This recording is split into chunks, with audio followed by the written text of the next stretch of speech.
My journey to being a neurological patient at Riverside started when I was about 13 or 14. When I would get off of the school bus, I would always tell my mom, "Mom, I don't feel right, I'm lightheaded.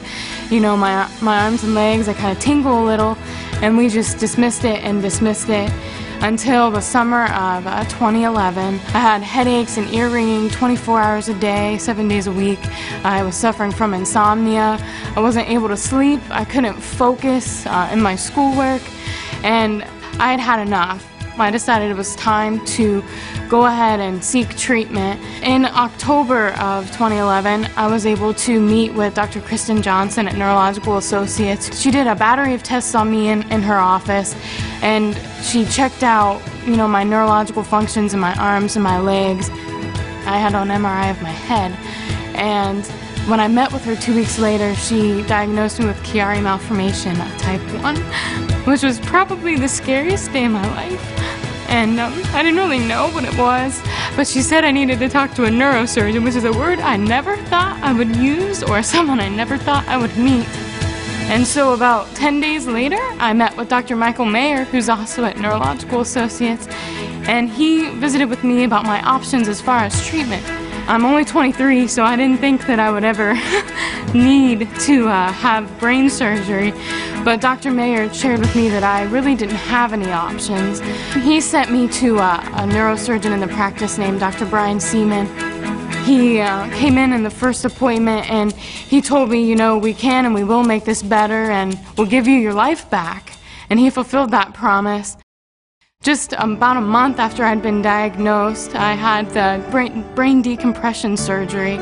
I had a large piece of the back of my skull removed, my first cervical vertebrae and half of my second cervical vertebrae removed. And I had a duroplasty where they actually inserted a muscle, an artificial muscle in the back of my head to help hold my brain where it's supposed to be. I spent Thanksgiving and my 23rd birthday in the hospital recovering, and you know, I thought it would be a pretty sad experience, but the nurses there made my Thanksgiving and even my birthday one of the most special experiences I've ever had, and it's probably the most grateful 2 days I've ever had in my life. I'll never forget waking up in the recovery room.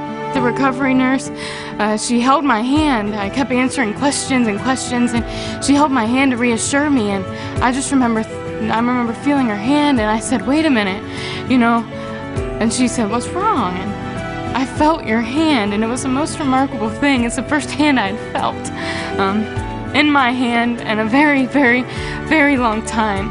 I remember I woke up, and for the first time I hadn't had a headache, and my ears didn't ring, and I really thought I had gone to heaven, literally.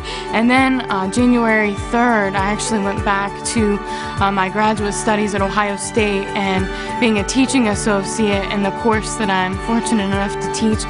And people didn't really believe that I was able to go back to work, and I was pretty in a state of disbelief myself, because how can you have brain surgery and then 6 weeks later be back to work? And the only answer I had for them was, God is a great man and Riverside has fantastic doctors.